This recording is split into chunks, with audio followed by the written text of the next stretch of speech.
Ah, look at you. Went out on a date with a beautiful Ukrainian woman. Everything went pretty good. Now you got a second date you got to go on. All right, we better go over a few things.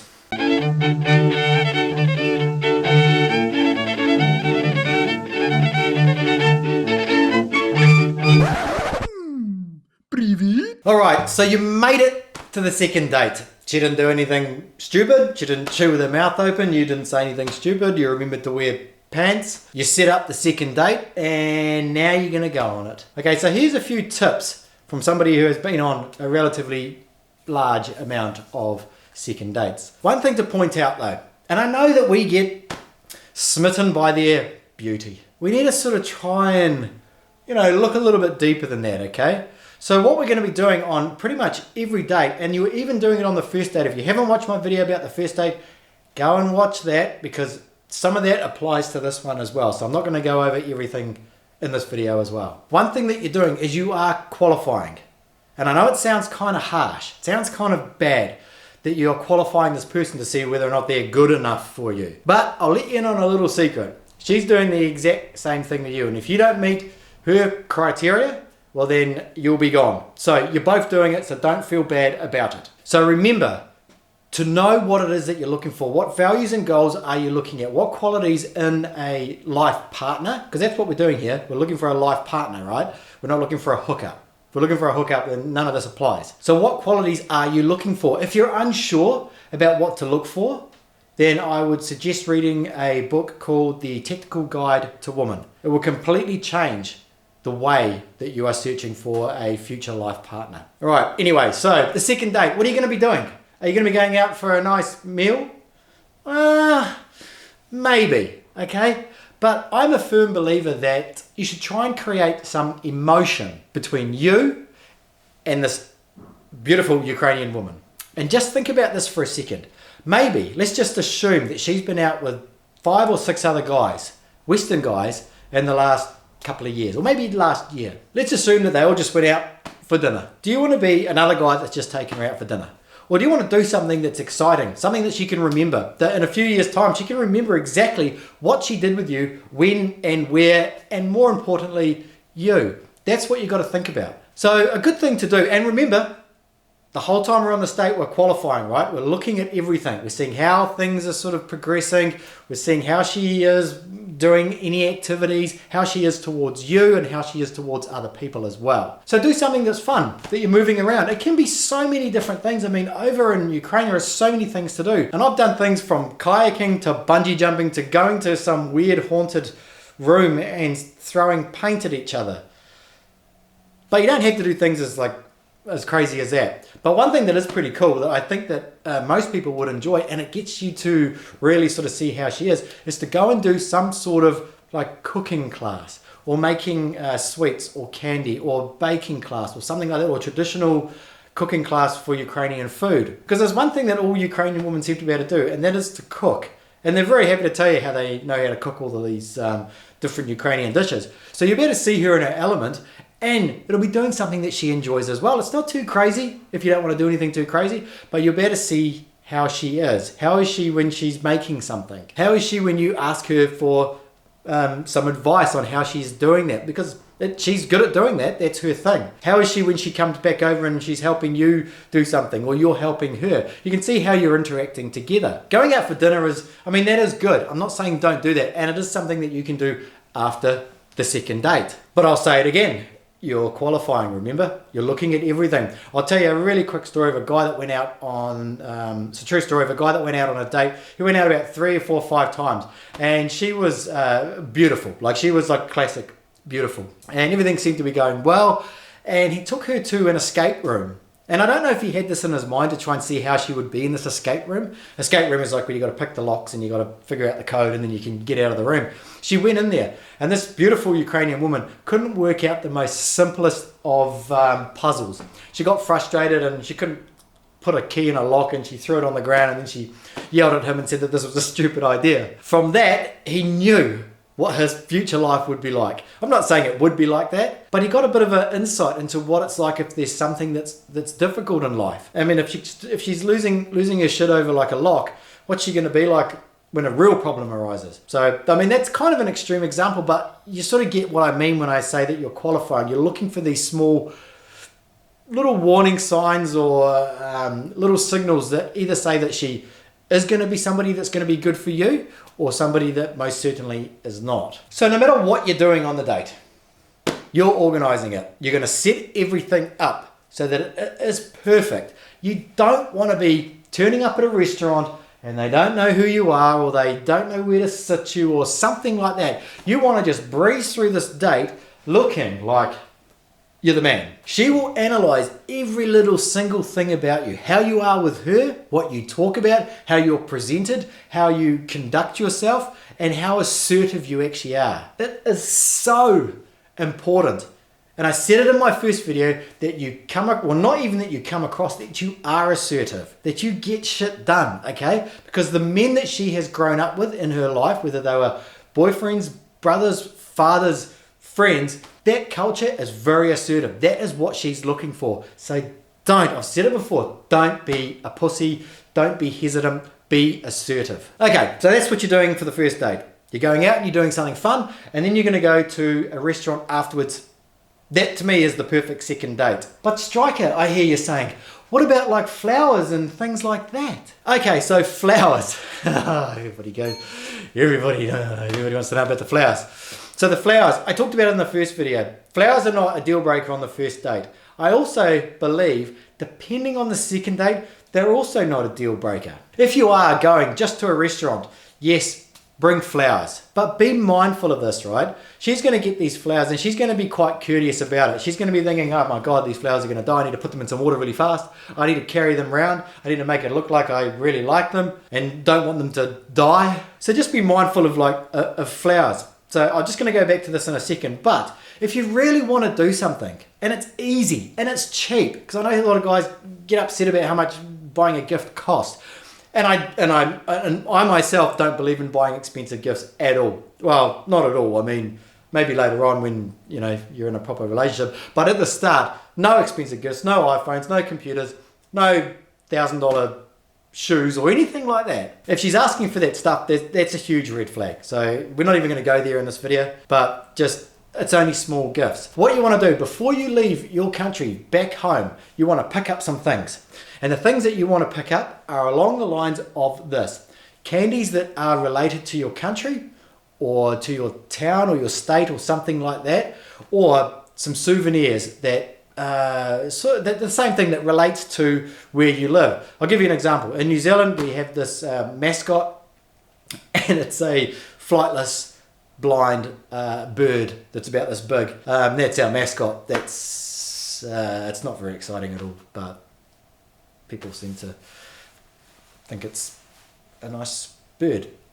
So I would take some key rings or some fridge magnets or something that say something like that I can give to her. It's really small, it's nice and easy, she can pop it in her bag or something like that, but it's a gift that said that you were thinking about, where you're from and giving it to her. And you can usually buy these things at some, I don't know, $2 type shop they cost nothing, they cost nothing, but it will mean a lot, and it'll cost you a lot less than a massive bunch of roses and a lot less than an iPhone. Another good gift also is Ukrainian women love lip balm and hand cream. And if you were to buy lip balm and hand cream from the United States or from Australia or something like that and give that to her, I mean, that's only going to cost you $5. I mean, when you're buying these things, you're buying like a bunch of them, right? Because you're going to be giving them out, but they don't know that. But if she's getting something from overseas, she knows it's good quality. She's going to appreciate the fact that it's good quality, even if it's just the fact that it's good quality. The hand cream and the lip balm she might be using is some cheap rubbish that she's just using because it's cheap. To buy something that's been imported is obviously going to be expensive over there. So something like that can be a perfect cheap gift. But I can't stress the importance of buying a gift. It's just something, just a token, just something that's like, hey, look, I want you to have this, because it will show her that you're courteous. It's really got nothing to do with the actual gift itself or what it actually is. It just shows that you were thinking about her and you wanted her to have something. One thing don't buy her is jewelry, and especially don't buy jewelry if you're trying to scrimp, because she'll know it's cheap and she'll appreciate a $5 lip balm more than she would a $70 cheap fake diamond earrings. But if you really want to like get in the good books and she has a child or she has a mother that is alive, buy something for the mother or for the child or for both, or bring them and give them one of these gifts if that's applicable, or just go down the shop and get something. The fact that you would buy something for her child, it's just I can't even explain how good she would feel. Rather than getting something, and still give her something, but giving her something, she's going to feel good about that. Giving something that was thoughtful for her child. Because think about it, if you put yourself in her position, her child is obviously so important to her, but there's obviously no father there. Where is he? I mean, he could have left, he could have been a bad father, they could have just been divorced, and he's not, like, you don't know. But by giving her something to give to her child, says a whole lot about who you are. Okay, so you've had your fun date and you're going out to a restaurant. Make sure you've organised everything. One thing you can do is, if you're going on a fun date, don't worry about flowers at that point there, because it's going to be hard for it. It's just going to be a pain in the ass, okay?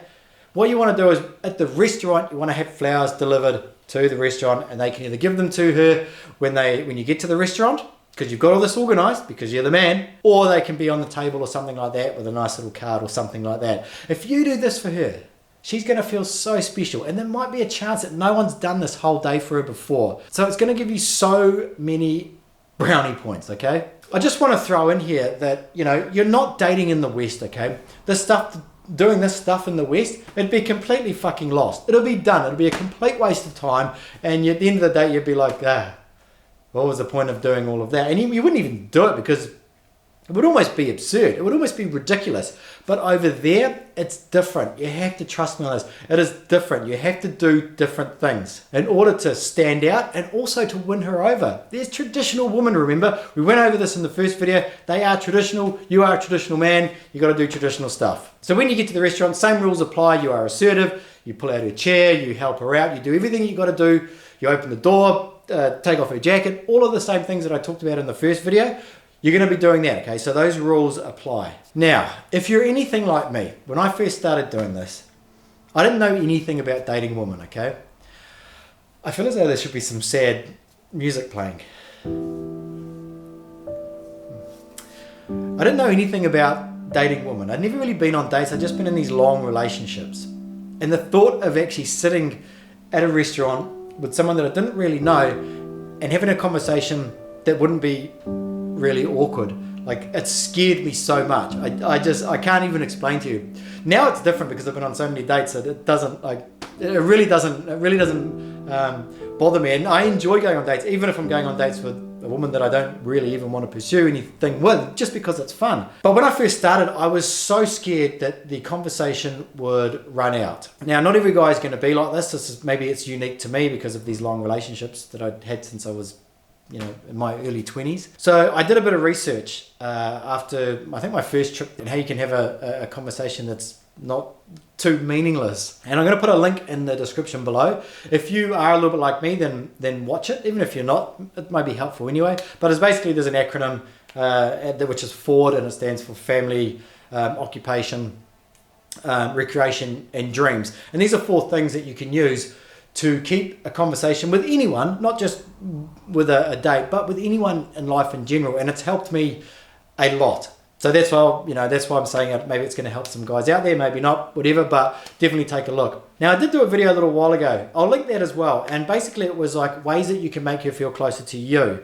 Now, some people don't agree with this, but I've done it and it works. So you can either not do it and never know, or you can do it and see if it works.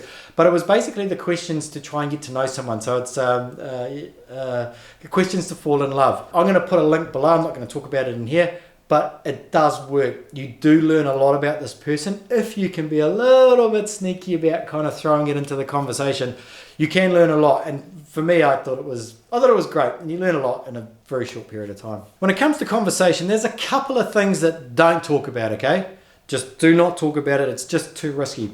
One of them is religion.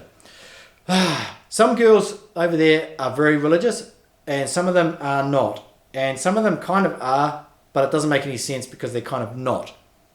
So just avoid the topic of conversation about religion on the second date and the first date. Later on, yeah, you might be able to get into it, but it can be risky. Another thing to avoid at all costs is politics. The political situation over there is an absolute, just absolute shambles. Much of the people over there are very unhappy, I'll say, with the state of what's actually happening with their government and things like that. That may change in the future, but right now, just don't talk about politics. She'll roll your eyes at you and she'll just think that, like, who do you think you are coming here talking about politics? No matter what you've read online or anything like that, just forget about it and don't talk about your politics, because one, she won't care, and two, she won't even have a clue about any of the presidential candidates or anything like that. One other thing too is that, like, she's going to be wondering about what your lifestyle is like. Like, she may not come out directly and say, look, tell me about this, this, this, and this. But she's going to want to know about it. She's going to be thinking, well, what is it like, right? Obviously. So you need to let her know. And it's important because for some reason in Ukraine, a lot of the women think that USA is the same as New York City. But it's not. There's huge diversity, obviously, through all of the states and through all of the towns. So you might live rurally. So she's going to want to know if you live rurally or not. Maybe she doesn't want to live in a rural town. She's a city girl, or vice versa. But it's important to let her know that.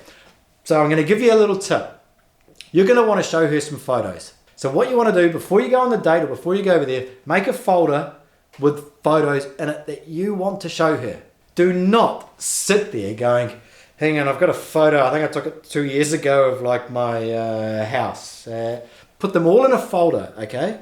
So that when you want to show her the things that you want to show her, you can just quickly go, here's this, here's my kids, here's us on holiday, here's this, this, this, and this. Because the last thing you want to do is that she takes your phone and scrolls through it and she sees you with your ex-girlfriend or on dates with other girls or doing beer bongs with your mates back home. So put them into a nice folder that shows who you are. So another thing that is important, probably one of the most important things actually on the date itself, is you need to be able to read her signals.